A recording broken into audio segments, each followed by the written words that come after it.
Yo, yo, yo. What's good with you guys, man? Back at it again with another video here today. Your boy just got his earrings, so I am currently right now trying to figure out how we're going to do this.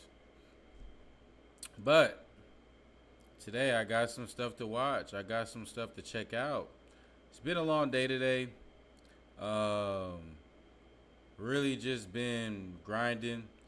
And today we're about to go ahead and react to gym ball knowledge for beginners. So shout out to Racco. We react to his videos in the past. So with that being said, let's go ahead and check it out. If I say so, let's check it out. My brother started going to the gym about 10 months ago, and because I've got 5 years of experience under my belt, he's asked me about 10 million questions about the gym since then. Looking back at all those messages of his confusion, I realized that not everybody has a person to ask about this stuff. Yeah. So as a certified Gym Bro Academy graduate who's been in every shoe, I present to you Gym ball knowledge. Gym ball Beginner knowledge. edition. Let's watch Bro, this. I'm not seeing any gains. This does not mean that your genetics are poo-poo or that the gym isn't meant for you. Yeah. This phenomenon is known as newbie gains, which basically means that your body isn't used to this kind of new stress, and therefore it just gives you 100 times XP multiplier for your muscles to adjust to the newfound challenges as fast as possible. Once that's done, you gotta actually show the body that it needs to build more by lifting heavier and or doing more reps each workout, also known as progressive overload. Sadly, this does mean that progress will slow down now. Since your XP boost has expired, it usually starts slowing down about 6 months in and can last up to a year. You can realistically put on about 15 to 25 pounds of lean muscle during this time period. After that, it slows down to roughly 6 to 12 pounds per year. But don't be discouraged. This is still substantial progress, and you will definitely notice the difference. But all my schmuck brother heard was the "you have to lift heavier" part of this whole ordeal. So not too long after, I received another message. Dog, how do you remember every weight and rep after every session? Bro really thought that I keep every workout logged in my brain. Yet this is a pretty common mistake amongst noobs, which is not tracking their workouts. Unless you're Albert Einstein, you are... I mean, when it comes to keeping track of your workouts, I usually have it memorized. Like Sundays, I do abs and at legs. I go Friday, Saturday. Saturday, I'll go an extra day to do cardio. But besides that, that's all I really do though. That for the most part, that's what I do. And then Mondays is chest and triceps. Then Tuesday is back and biceps. Then Wednesday is leg day. Thursday is whatever I choose. So that is true though. Like having like a good work day, so workout day. not remembering every weight and rep of every set of every exercise you did about a week ago. Most of us can't even remember what we ate for breakfast this morning, thanks to doom scrolling. So to combat this and actually make real progress, you must write down what you did and simply try to do better each session. Then, when you reach the upper end of your rep range, which is usually 8 to 12 reps, just up the weights a little and repeat. For even more satisfying gains, I've seen plenty of gym tracking apps that make it feel like you're leveling up in a video game. But you can use anything, from the fanciest apps to the simplest notebook and pen. If you're not doing this, you're missing out on serious gains. And the absolute buffoon I have for a brother still only heard the lift heavier part. So the next message I received was, if I go heavier, my form gets shittier. Is that okay? This might seem like the logical next step for going up in weight, but there are much smarter ways to go about it than ego lifting. 90% of the time, this leads to injury sooner or later. Since you're not doing the same. When you lift heavy, that shit will you will fuck your shit up. Make it more bigger. All right. Nah, bro. When you go more heavier, you will fuck your shit up. I done seen it plenty of times. I done see people that used to lift heavy, they can't even lift 2 plates more than that anymore just because they fucked their shit up. Clean rep twice while ego lifting, it makes it harder to know if you're actually progressing. So do this instead. Let's imagine you're doing lat pull downs, of which you do 3 sets at 150 pounds, and you're trying to reach 12 reps for each set until putting on more weight. But you got stuck at 12, 10, and 9, and you just can't seem to progress any further. This is where the word dynamic breaks up the progressive overload couple and makes it a polygamous relationship between dynamic progressive overload. Basically, instead of trying to up the weight instantly, you only up the weight for the first set. So you do 8 reps at 155 pounds, and then the other 2 sets you do at 150 pounds, until Yeah. you reach 12 reps on one of the sets once again. This might seem Yeah. complicated at first, but in practice it's pretty simple. I explained the lad pulled an example to him, to what he nonchalantly replied with, I usually skip back. Oh, and legs too. "This one's classic, but from the bottom of my heart, Man, I don't cannot skip leg stress day. this enough. Do not skip muscle groups you hate doing. Thank you. Don't skip leg day. That's the problem with people. Running's not gonna get your legs bigger. You're not doing like my whole thing is this, bro. Everybody wants to have a big, strong body, but they don't want to do legs. My legs look immaculate. If you guys see my Instagram post today, my legs look amazing.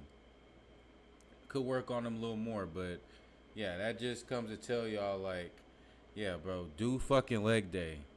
learned this lesson the hard way, and now I'm working towards Thank making my you. legs catch up to the rest of my body. Because I only trained legs once a week for years, while doing double the volume for upper body. You could probably live with being called chicken legs once in a while, but muscle imbalances can actually cause you more serious problems, like posture issues. I know this sounds like mom or dad scolding you to do your homework, but if you Shout don't to do the Racco. work, you're going to regret it later on, and end up still having to do it if you're serious about lifting. But on the flip side, there's an even bigger problem.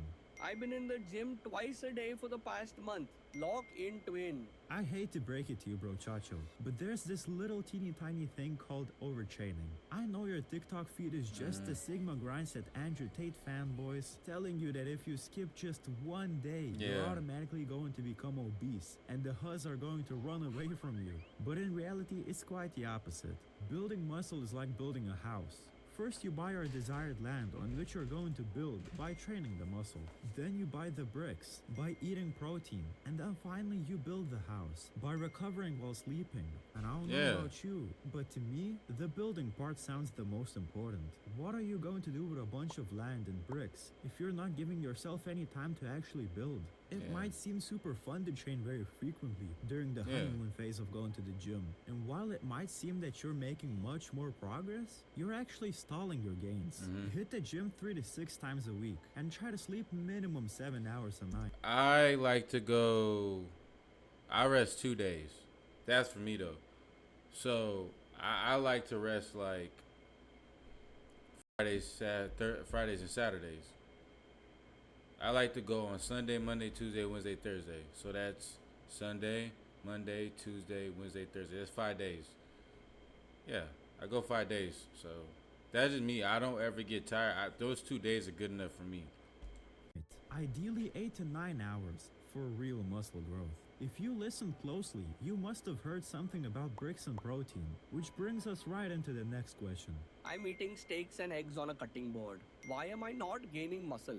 This one will be a hard pill to swallow for all my bros who are going from skinny to muscular. But you can be eating Calf, beef, liver, and onions, corny on the bob. and still not make any substantial you're gains not. if you're not in a caloric surplus or at least maintenance amount of calories. By the way, to calculate it, simply Google calorie calculator. Going back to the house and brick example, you can buy all the land by training and building as much as you can by sleeping. But if you don't have enough bricks, the house isn't getting fully built. On the flip side, too many bricks and you'll be literally shitting half of them out. New Yeah. studies are finding that you don't need 300 grams of protein per day to build Nah. muscle, like old school bodybuilders used to eat. But you still need at least 0.6 grams of protein per pound of body weight. So to Yeah. calculate if you're eating enough protein, divide the number of grams of protein you eat per day by your body weight in pounds. And if you get less than 0.6, you need to up your protein intake.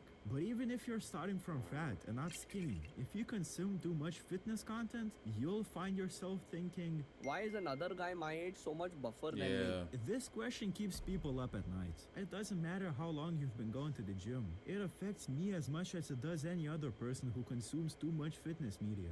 The truth is that the people who got popular on social media from posting their physiques are nearly all enhanced. They claim That is true. A lot of people will not ever say that. There are some people that will say they're on roids and everything, but a lot of people want that physique and shit, 9 times out of 10 they're taking a lot of enhancements, which is nothing wrong with that. To each their own. But yeah, that's a fact that Racco said there. Claim otherwise, but most of the time they're just fucking lying. And on the off chance that it's actually achieved naturally, it's the 0.1% of genetics. And most of us haven't won that genetic lottery. And it's impossible to reach that kind of physique without taking some black market XP boosters. Yep. Also, don't forget that you don't know their story. They might have been in the gym for years already, while you're still starting out. The key to not getting discouraged by it is simply looking at fewer half-naked men on your phone in your free time.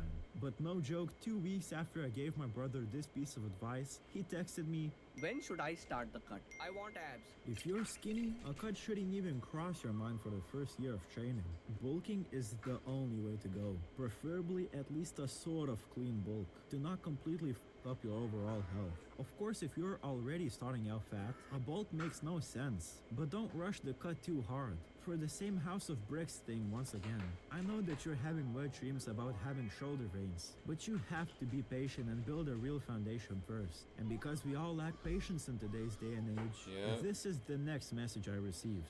Still not benching 315. I think my program is shit. I'm switching again. If you're doing a switcheroo every full moon, you're just slowing down your gains. The split is usually not the cause for progress stalling, unless you're hitting some shit like head, shoulder, knees, and toes. But generally, this is a symptom of not applying progressive overload right. You should stick to a program for at least 8 to 12 weeks while upping the weights. Just trust the process and give it some time before blaming your split. Which brings us right into the next question.